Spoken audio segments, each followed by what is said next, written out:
What up, family? Getting on the sport dash win the Mary Lee. Today is Thursday in my city, Chicago, December 21st, 2023.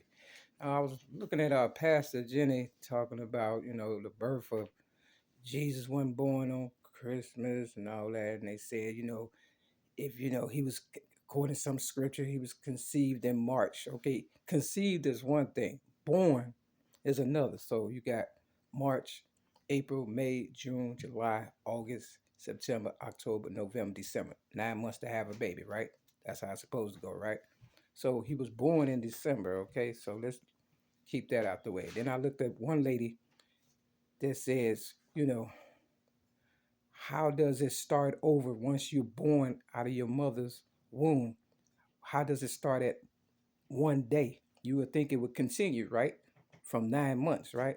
So, it's all kind of problems going on in the world as far as math is concerned. And that's why most people, get caught up with money and all kind of stuff because, delusional people, crazy, right? So let's talk my real story, okay? I got at this trap building, 6210 South Kembar Avenue, Chicago, Illinois, 637 apartment 308, because somebody had a drinking problem. I came up with Thirsty Thursday. Everybody's using that. They're using my influence. They always use that in my influence. I originated rap since the age of 8, 1975. Never had a new car, day at the spa, real vacation, no more than about 25,000 at one time, okay? Even my gold digging ex girlfriend slash fiance, LaWanDA Joy Jacobs, who was a Jehovah's Witness. And yes, they used the Bible and weaponized the Bible to get to people who believe in, you know, God for real. So they brought us together and thought, she can pimp me for my spirituality or whatever and stuff. I was pretty much walking with the devil, but I didn't mind that because, you can learn a lot from everybody, right? Long story short, I got to this trap building, like I say, May 31st of 2017, right? Because they railroaded me because they needed someone like me with my spirituality, faith, and belief and sobriety, which is on Christmas. I have 26 years. 1997 is my sobriety. You know what I'm saying? Christmas Day. So they need somebody with the strength to help the people that was dying in here. They was literally dying. This one guy, he was a light-skinned guy in room 101. He was a full-fledged alcoholic. This is the truth. But when they realized I wasn't going to be drinking and turning up and stuff, he eventually left. Why? Because the last person you're going to save is yourself. This white guy used to be on my floor named Mike.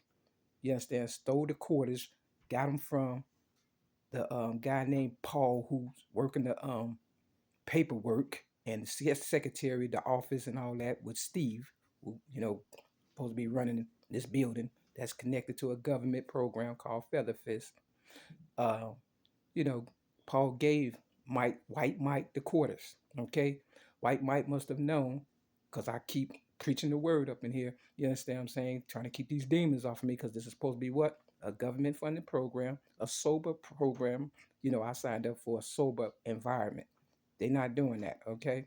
At first they was trying, or whatever, but then I guess they couldn't fight them demons, and so they started fighting me and stuff. And so I started rebuking them. And so he went, White Mike, to the first floor in the same room, 101, that the black guy that was a full-fledged alcoholic left because he knew he had to get some help.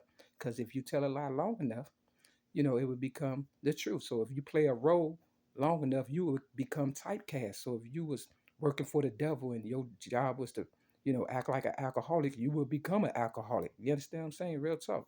So White Mike told me after a meeting that we was having here at this building, Featherfist program, that we supposed to have all the time. We supposed to know what's going on with one another, but all they doing is laying back, chilling, watching me to see how long I'm gonna be here or whatever the case gonna be. White Mike told me to my face, he said he would not be here if he couldn't drink. I saw him one day getting out of Uber with a case of beer. He didn't even try to hide it. I had the video. You understand what I'm saying? So I'm like this. If this is not what I signed up for, why should I have to pay you? You understand? Just like he said he wouldn't be here if he couldn't drink. And they told me that this is a sober environment, just a trick to get me here to save them because I'm fighting for my life. They gave me cancer in 2016. So they knew it was going to take some years to recover. And then all that fighting I'm doing, they would be replenishing their money and coming up off of me. So I haven't given anything since July, because when I did give on in my birthday, May, somebody threw some coffee at me, another guy on the third floor, but he left. They got rid of him, trying to discourage me from doing the right thing, right? Because I'm going along with what I signed up for. They told me if I drink or smoke, they kick me out, but everybody else get to do what they want to do and stuff. And I gotta, when you on drugs and alcohol, who they gonna point the finger at, if there's a problem? The one that ain't drinking and smoking. So the people in the office, they getting paid, and I'm doing the job that they need to be doing, and that's giving them, these people, inspiration, or you know trying to do gospel music, trying to lift their spirits up, even though I know they have a problem. So they trying to figure out why these same people ain't killed me yet. You understand what I'm saying? Because technically I should be dead, right? I mean, I'm surrounded by the enemy, but because I know how they think, I've been where they've been, and real recognize real. Even the white guy, I believe he want help, and I believe he believe in my higher power, or a power greater than himself, because he sees me. You understand? See, you gotta walk it like you talk it. You understand what I'm saying? And real people recognize real people and stuff. Even if you're a drug addict, prostitute, whoremonger, whatever. You understand? Murder. You understand what I'm saying? If they see you are changing and they know your story, they do know my story, then they feel like it's hope for them. So I believe that's the only reason why, you understand what I'm saying, they still let me through these doors or whatever. But if they think that I don't know that they trying to kick me out like they did me in Uptown, where I know they was drinking and smoking. They didn't even sugarcoat and say it was a sober building. You understand what I'm saying? I signed up for it because I needed a place to stay. And I had problems with them because the dope man in the building, wanted to continue to sell his drugs, and they needed me up out of there. Because why? I don't drink, drugs, smoke, or fornicate. You understand what I'm saying? So they trying to do the same thing here, but it's a recovery building. I signed up for a recovery building, so they trying to figure it out. You understand what I'm saying? And I'm like, that's why everywhere I go, trouble follows me. And I'm like, it ain't my fault. I'm doing what you what require of me, even though I know it's a whole lot of other drama attached to it. Them trying to get my money, Social Security, and all that, legacy and all that. Okay, I understand all that, but I'm not paying for my demise and for your people to, it's bad enough. They didn't came up off of me already. They didn't got healed because of me. They didn't, moved out. The ones that was really bad, they knew they had to move out in order to save themselves. Otherwise, they would be dead. You understand what I'm saying? Why you praying on me to die? You understand? So I don't know who need to hear this other than the people at Feather Fist, Stacy, Steve, all y'all. Y'all know what time it is. We gotta have a real dialogue, because I done paid more than enough. I wasn't supposed to pay no more than maybe $100 for the lies in the situation that I'm in. $260 something dollars, and it's not, you're not even keeping your word. They're not doing no work around here. Nothing. You understand what I'm saying? They act like I just supposed to give them money and shit. I don't got it. For real. I'm not giving it to you. So whatever you're gonna do, just get it out the way. Otherwise, we need to sit down, have a dialogue with Mike. Because, if he can get away with it, you understand what I'm saying? I shouldn't have to pay. When this become a sober building, or otherwise, you keep me here, and I live out the money that I already paid. You understand what I'm saying? And then we can start over a new contract saying this is just a regular building. And then, I make my move after that. You understand what I'm saying? But you can't expect me, a sober person with 26 years of sobriety, to go along with y'all BS. Because this is a hustle. Y'all run a game. I'm too streetwise for that. So I'm going to bring the word in. You understand what I'm saying? This is First Chronicles chapter 17. God promised to David. Okay, that's my signature. Y'all wanted my signature. So we're going to do 16, 17, 18, and 19. Real talk. I'm just keeping it 100 with myself. This on page 298 and 299. Real talk. You already know. Oprah knows, and birds of a feather flock together. Feather fist. You understand what I'm saying? You can't rob God. God promised me the ninth step promise. You understand what I'm saying? They say it will materialize if you work for them. You can't expect people to just give you and give you and give you, and you ain't giving nothing back. You have to work for what you want in life. You understand? So I already know you're trying to kick me out. I don't care. I've been homeless before. You got my signatures. You had me sign all that paperwork. You railroaded me out of my P.O. box, talking about I ain't gonna need it. Stacy came over here, trying to finesse me, and when that didn't work, like Tupac said, if they can't screw you, they'll find a way to sue you. She gonna holler out how much I get paid.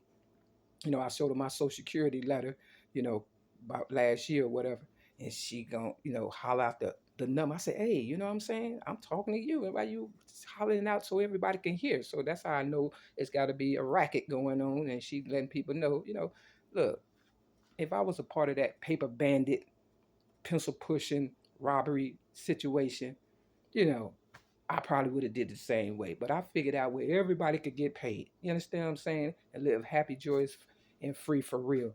And you still don't understand how this works? That's my signature. I told you it was gonna be worth more than Michael Jordan. That's all they had me sign was a bunch of paperwork when I got here. And I was dying literally from the cancer they gave me in 2016 with 19 years of sobriety. So for the fact that this is 19 right here, you understand what I'm saying? It don't surprise me. You understand? Real talk. It don't surprise me. Make sure you see that 19. So y'all make your mind up. The my blood is on your hands.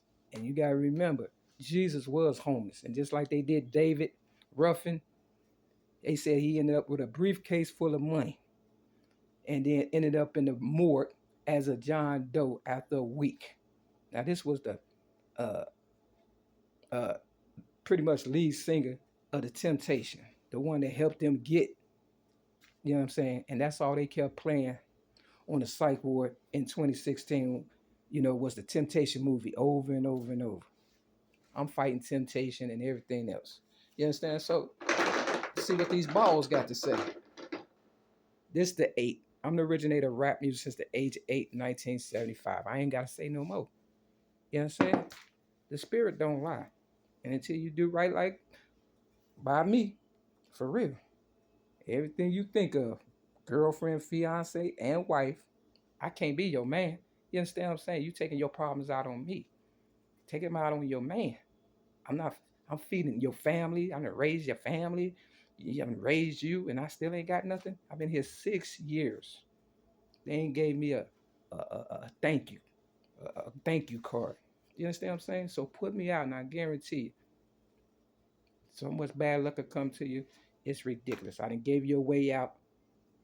Sit down and have a conversation, and let's get it over with for real, because I'm not giving you nothing. Sometimes you just gotta stand on what you believe in, or you'll fall for anything. Real Mary McAmyers, time to stand up for yourself. With that, this is Get a News Point, man. That's Sweeney Mary Lee. I'm worth too goddamn much. Peace.